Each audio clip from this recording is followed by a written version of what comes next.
Hi everyone, in this video we'll take a look how is it possible to create a simplified 3D game using Unreal Engine.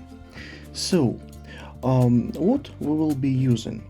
So we'll be using the Unreal Engine 4.26 version, which is quite nice one. So literally I can open that Epic Games launcher you have to have, and literally we will be using this version, so it's version 4.26.2. That will be the version, so you can download this and you can launch that, and after the launching of that, what will we have? We will have such window in which we can select one of projects we already have on our computers, or we can make a new one. So I will be making a new one, so I will create on a game. Then next, then I'm about to have a first person shooter template. Let's find it out. So here we have it, and let's click on the next. Let's select the folder where it will be saved. In my case, I will probably save it as my first game. That will be the name of the folder, and in the same time it will be the name of the project. So the name of the project is written, the name of the folder is written, and we're about to click create project. Okay, it will take a bit of time to be loaded. Let's wait a bit.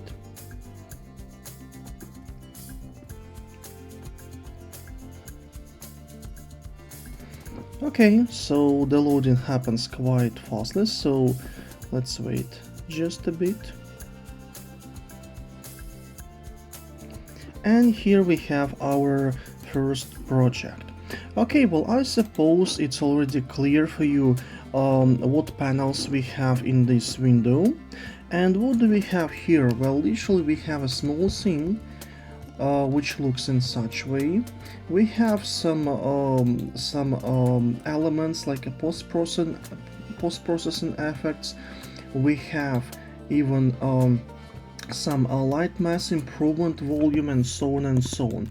And what do we have in this template? So if we will run the game, we would see that literally what do we have? We have the first person shooting character with the gun, and if we would press the left mouse button, so this character would shoot a small tiny projectile, which is actually represented here as just a yellow ball. That's it. So literally we will use this first person character in our game, and we have to think about the narrative of our game. And let's suppose the narrative of our game is just to move through several levels, making some tasks inside each of those levels. So let's assume, and it will be just an assumption, that we'll have several levels. So let's say we will take some free levels available on the asset store. So for that purpose, what do we have to do?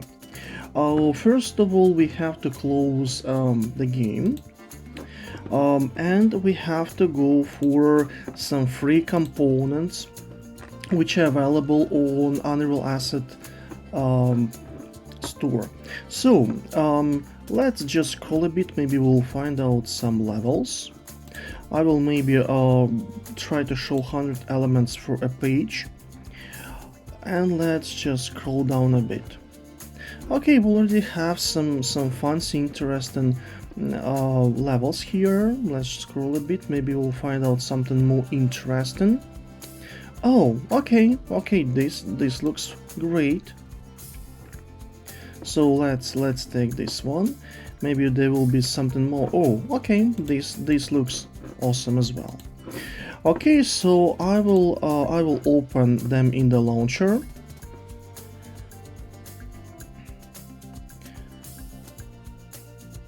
Alright, so it will be loaded, so let's wait a bit.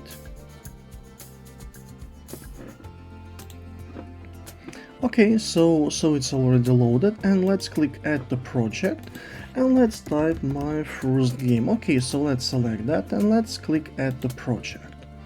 Okay, and it will take some time for the downloading and for installing. So during this process we can go for our next level. So let's say this level, and let's once again click on open in launcher. Okay, so it takes a bit of time while it will be loaded. Alright, so it's loaded, and once again we are adding that to our project. Okay, so here we have it. And let's wait a bit while these levels will be loaded fully and will be installed in our project. Alright, so literally when both of these levels are installed, we can open our project. So let's click this my first game Unreal project, and let's see what we have.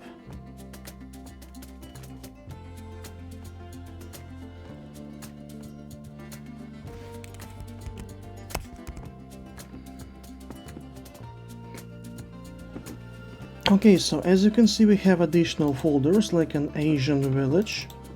Let's see how that looks.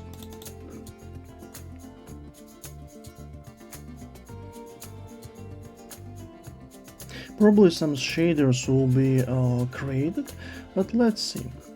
Let's see what we have here.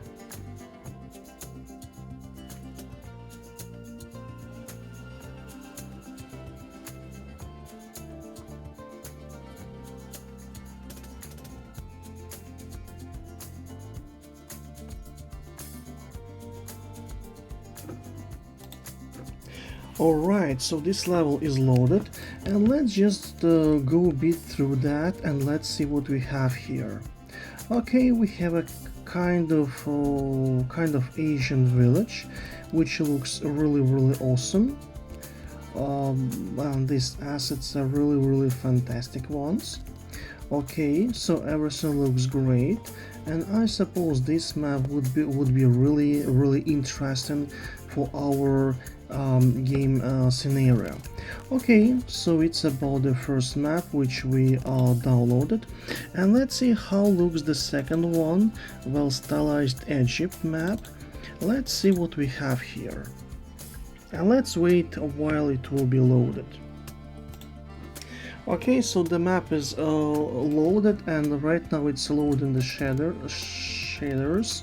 So here we have this map, but it's really interesting to see how it looks like when all of shaders would be loaded and compiled.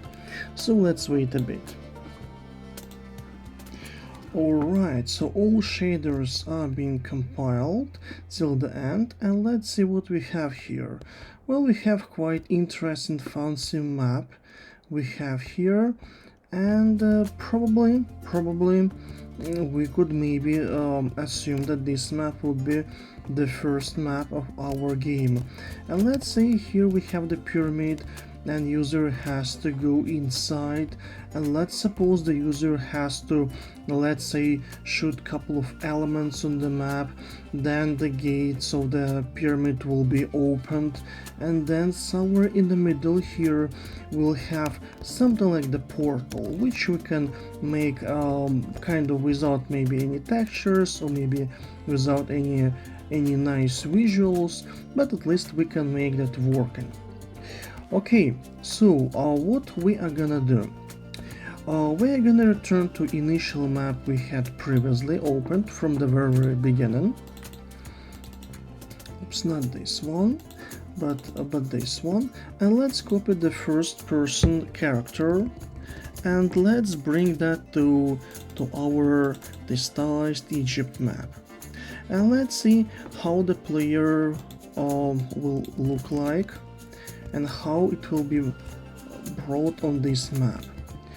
Okay, so we have it, and the player's capsule, which means the physical borders are placed correctly, and let's see how the game will look like.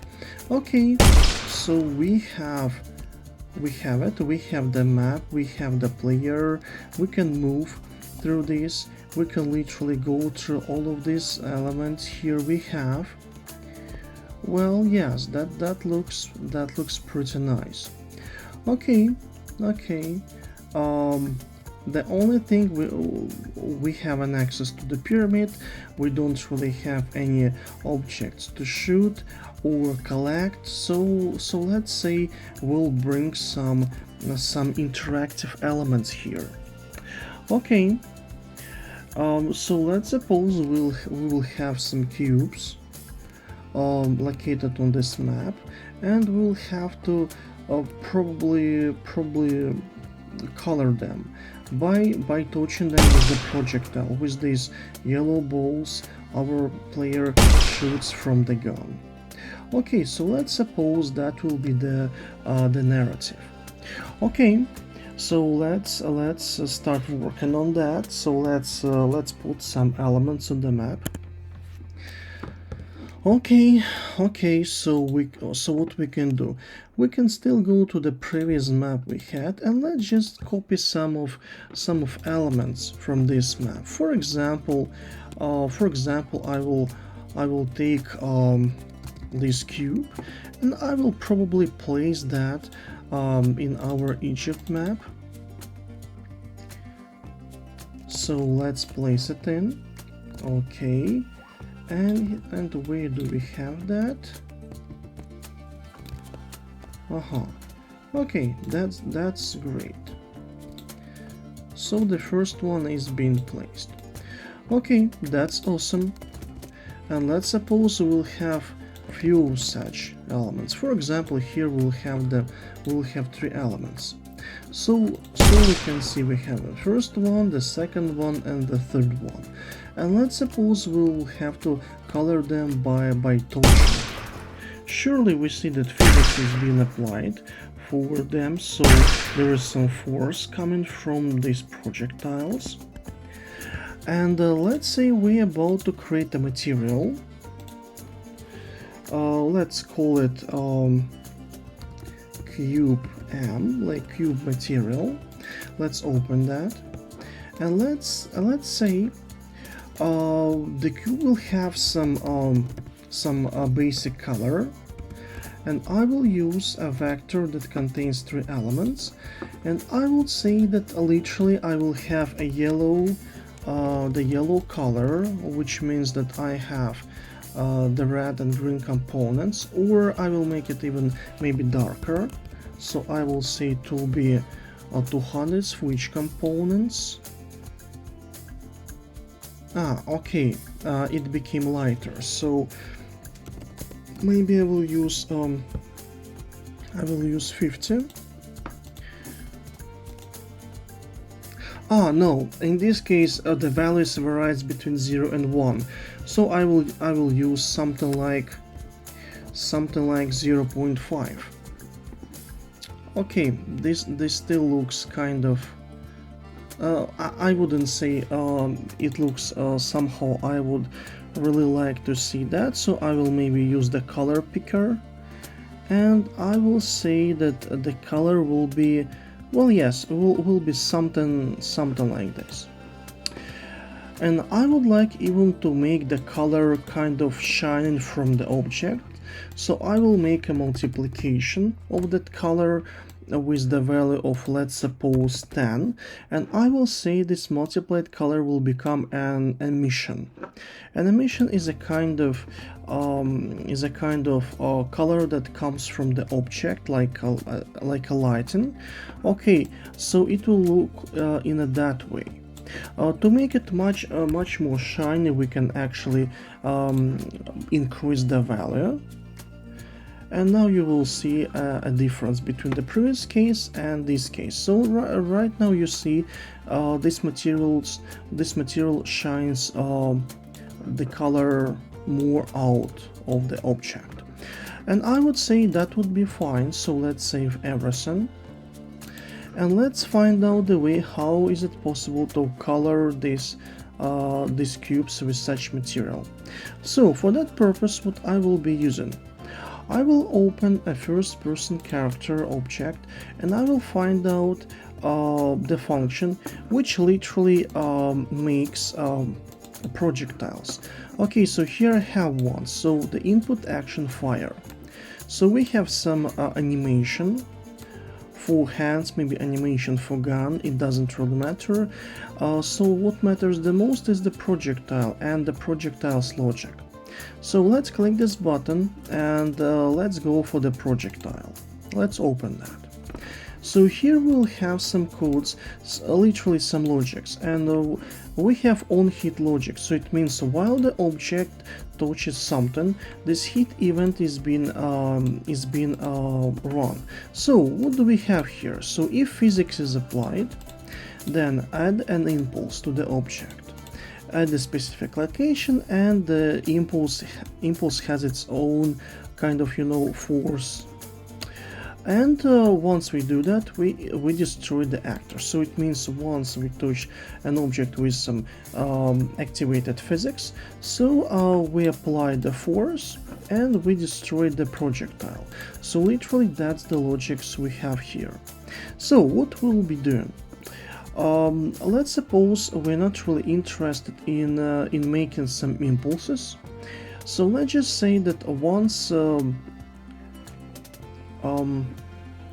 let's say it doesn't really matter if impulse happens or doesn't happen, we'll still try to color an object with the material. So what do we have for parameters of this event? We have my component, literally that's the mesh that touches the another object. Other is the actor, so literally the object which component is being touched by the projectile.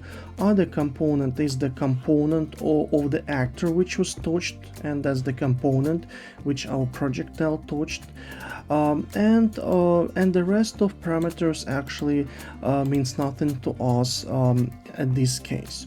So what we'll be doing? So we'll just make an assumption that objects which can be colored will be objects with some tag. So let's suppose we will add a tag to all of these elements. So let's find out component tag and let's add a tag, and the tag is just the textual value. So I will go for an ABC, and actually we can imagine whatever text we would like. So let's say it will be ABC. Okay, that's great. And let's say only the objects which components have the ABC tag, they will be colored. Okay, so literally, let's say if other component which is touched has the tag, so component has tag. Let's write ABC, and we will use the branch, and the branch means the same as the if, and it happens when there is no physics applied and when there are physics applied for the component. And here it can happen that there is no such tag or there is such tag. So if there is no such tag, let's say we just destroy the actor, and if there is such tag, then we'll try to change the component's material. So let's try to use it. So I will go for set material. Yes, so it will be set for that component which is being touched, so most likely in this case it will be the mesh. And I will have to say that I'm changing the material index 0, and I will go for a cube M material which I created recently. And right after that I am destroying the actor. So let's see how that works.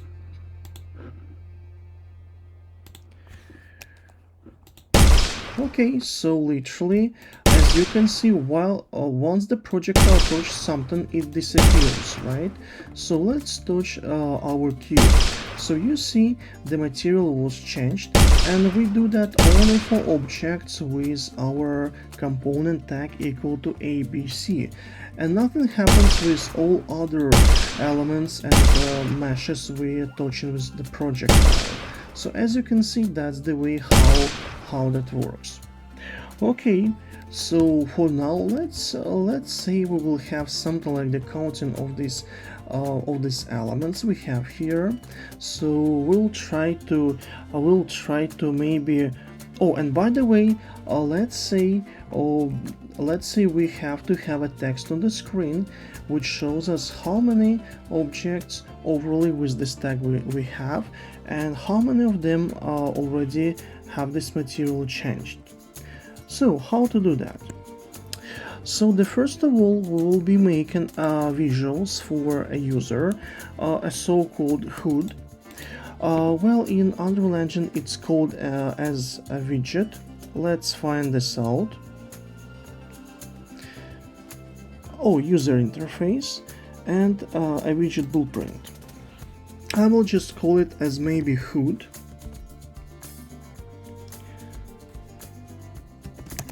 HUD player. And I will have to bring some text inside. So here I have the area in which I can place some materials which will be available for the player, and I will put here the text, and this text will be used as the variable. And literally what it means that I will be able to change that the text during whatever event. Okay, so we literally have the text. We can even change its color. Let's suppose it will be the black color, and right now we have to connect this element somehow to the player's component. So to add this element to the player's component, we have to go for first-person character element, and we have to find out the event begin play. Okay, so here we have it. Alright, well, literally, what do we have here? Here we have a bunch of codes that literally will be created only in case when the VR technology is being applied. So it's the true branch. So this Boolean value means the VR is applied, and our case will be the false because we're using a screen. So what we'll be doing? We will create the widget by the class of the widget we created previously. So let's make that. So create widget, and let's select our HUD player. Okay, so that will be the class of which we are creating the HUD. Okay, that's great, that's really awesome. And the next step for us would be to literally assign this element for a specific player controller. The player controller is a technology that controls spawns and receives the signal from player.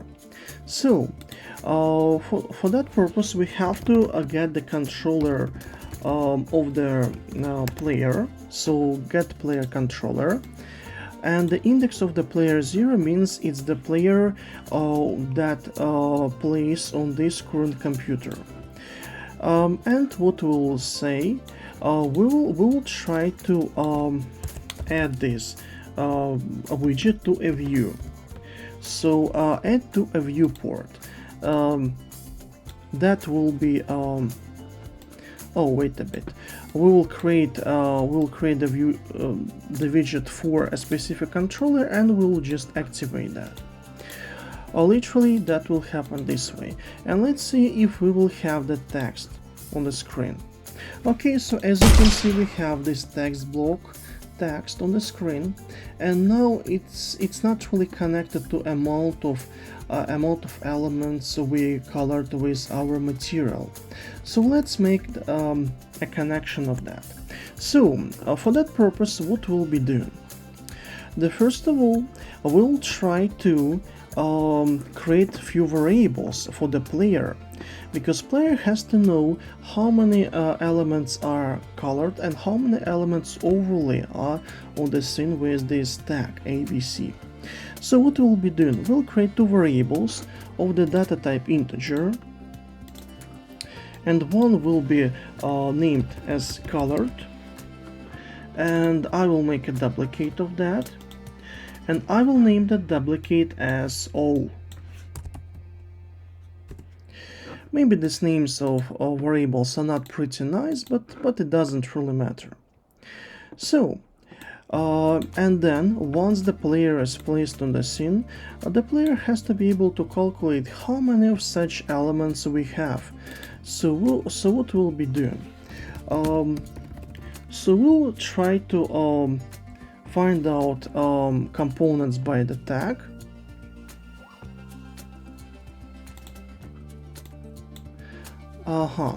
Okay, the only thing that we will have to have a reference.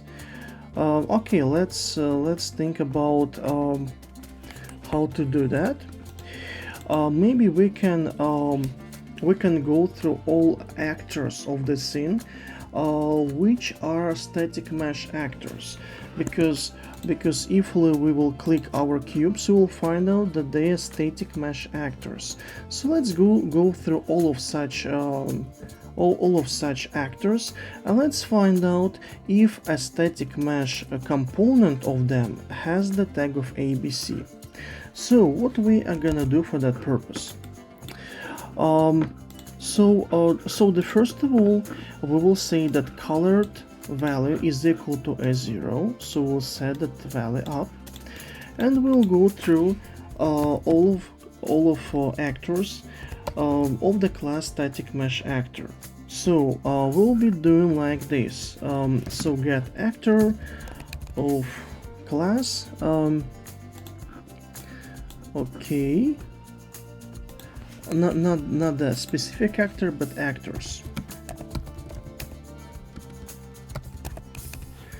Get all actors of the class. Okay, and let's type static mesh actor. Okay, and we will be going through all of them. So we'll go through this area using the for loop. Okay, like this, and we'll try to take a static mesh component from them.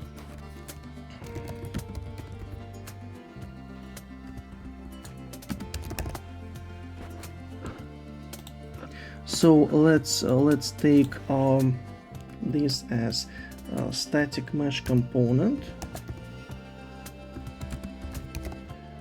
Yes, get static mesh component.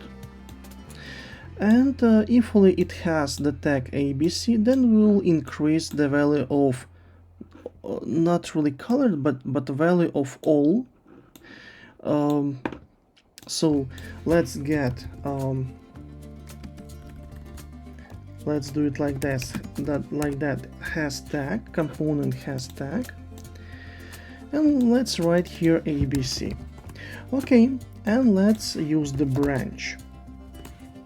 Okay, so literally if that component has the tag ABC, then we're about to increase colored value. So we're getting colored value, we'll be adding a value of 1, and this result will be saved into variable colored.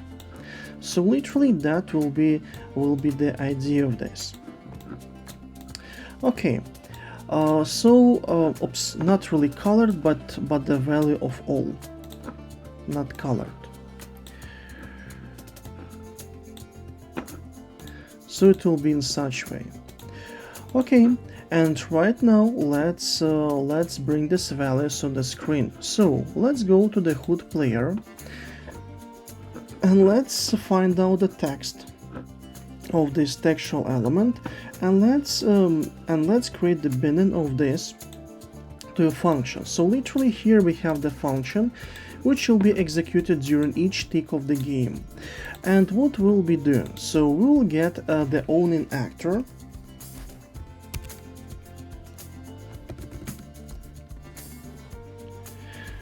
Okay, so yeah, so we will be using get own and player pound. So literally that's the actor that owns our widget, um, and from that player will take the pawn, so it will be the first person element. So we'll be casting that to the first person character. So because this element gives us not really classified object, so it just an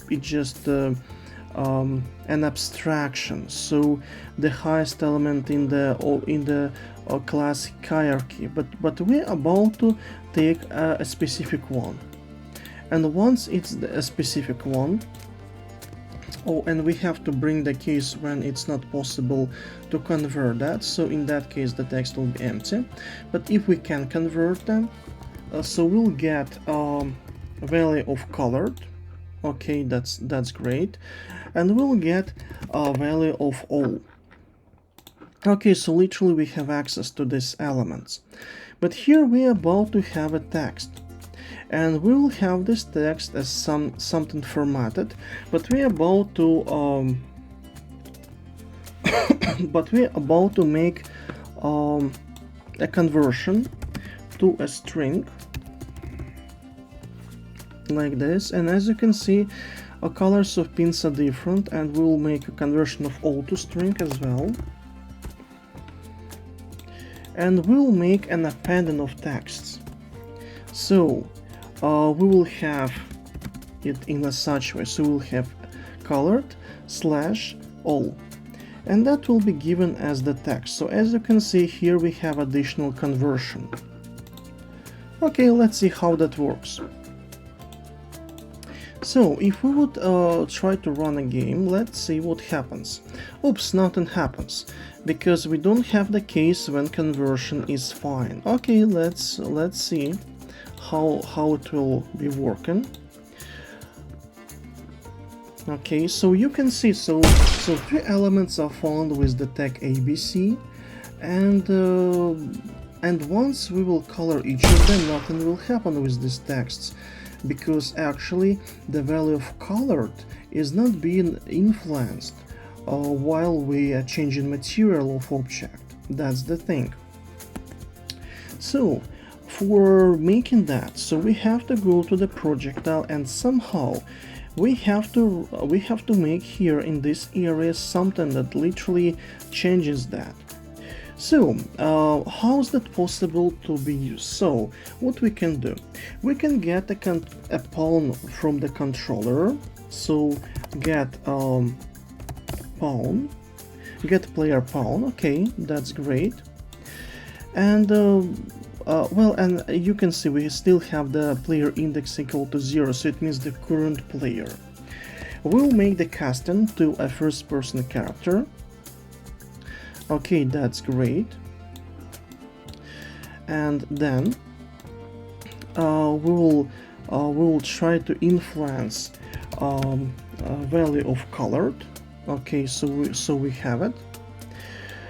And this value should be increased value of value colored. So we are getting a value of colored. Okay, that's great. We will add 1, and the result will be written into the value of colored. And after that, we will destroy the actor. Literally, that's the idea. Let's save everything, and let's literally run the game. So let's color each of these elements. Okay, so we have 1 of 3, we have 2 of 3, and we have 3 of 3. Okay, so literally the scenario is made. Okay, so let's make the next thing. So let's suppose we will have some doors here, doors to the pyramids, and literally they will be opened only in a case when all these 3 elements are colored. So what we'll be doing? We'll be doing the following.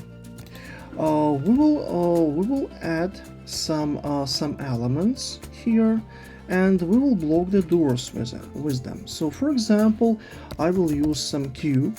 Okay, let it be here, and I will say this cube will be super tall and super wide,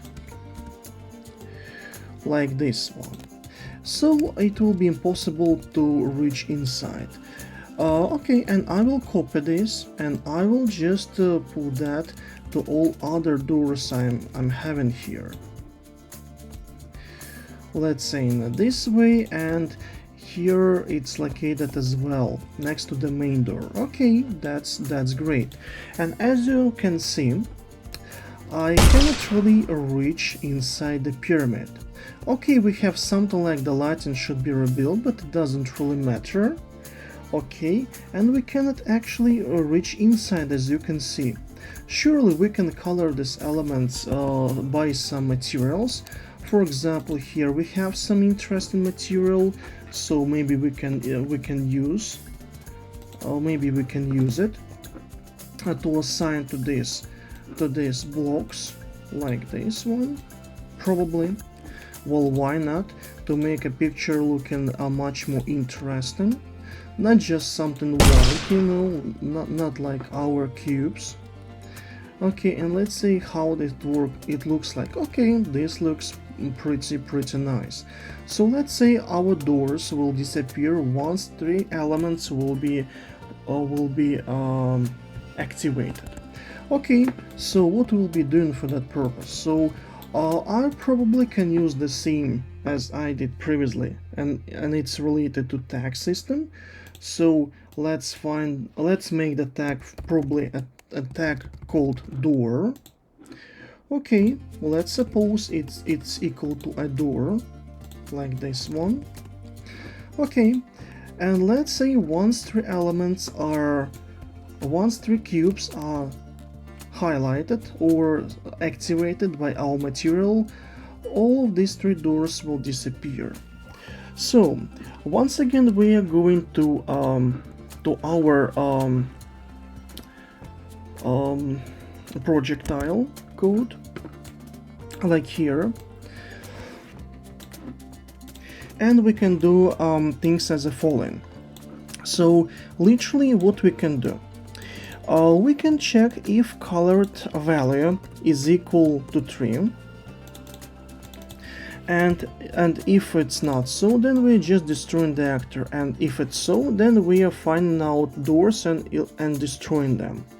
So I will use the branch for this purpose, like this one. Okay, and if we don't really have 3 elements activated, then we're just going to destroying of the projectile. But if it's so, then we try to literally get the same thing as we did here. So I will maybe just copy this thing in such a way. So because we'll be going through static mesh actors, and we'll be looking for actors which a static mesh component has the tag of door, not ABC. So that's why I'm just copying that. Okay, so here I have it.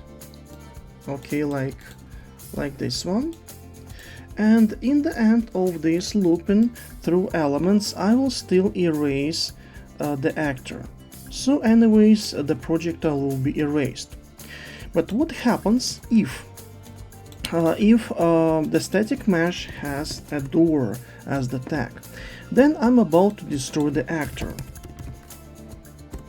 So I'm using destroy actor, and I'm using element from found actors. Literally, I'm destroying the specific actor. So that's the idea. Let's see how that works. So I'm coloring the first one, I'm activating the second one, and let's see what will happen with this door once I will change material of such element. Okay, so as you can see, it's been just taken out. Okay, that's awesome. That's really awesome. And for example, I can make even something like the portal inside this pyramid that brings me to a next level. So let's say we'll be making that. So let's suppose we'll prepare the next scene. So for that purpose, we're taking the first person controller, we open an Asian village map, and we'll put the first person controller on that map. So once we will open that map, our player would start to control this first person character. Okay, let's open that and let's put it inside.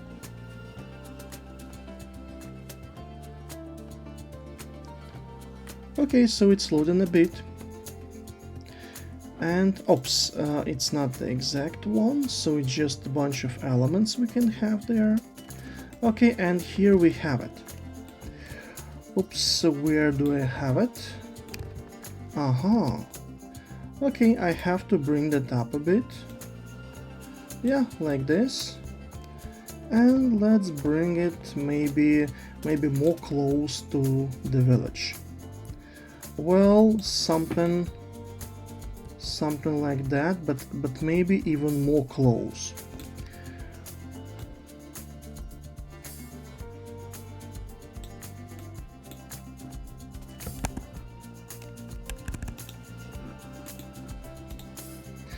Okay, so where will it be located? Okay, that's great. So maybe we can leave it as it is. Okay, awesome, really awesome. So let's make an object like a, like a teleport. So I will create just an actor that will have something like a collider. Let it be just maybe a capsule collider like this, and once it's been touched, we'll be just teleported to that new scene. Okay, so literally here we have a capsule collider, and we have to make maybe some visuals to make it possible to see where is that located. So let's add some element. For example, let it be a sphere. Okay, so here we have it, and let's maybe bring it a bit smaller by its radius. Well, yes, let it be something like this. Okay, and let's put that to a scene. Okay, let's open that scene we had previously. Yes, so it will be this one, and let's bring that inside the pyramid which we had here, and let's see how that looks like. So will it be visible? Okay, so looks like it will be visible, and let's see if it will be really so. Okay, so we are selecting two elements and we are going inside that, and let's see if the player will be able to see that. Okay, not really. Okay, but anyways, there are some physics activated as I can see. So yes. Okay, so let's think what we have here. We have the sphere. Actually, yes, so it's super small one. We can even make it maybe bigger.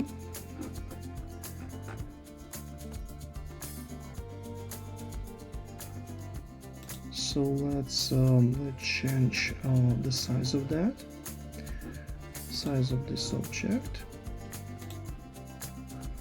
Okay, maybe let's just erase that from this object list. Let's open this one.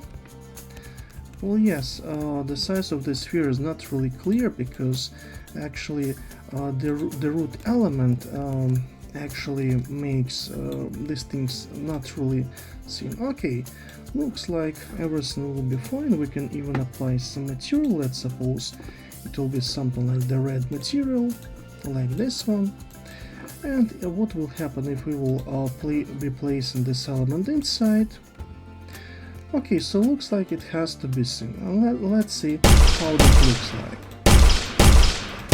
Okay, so three elements are selected. Let's go for that element. And yes, so as you can see, we can really see that.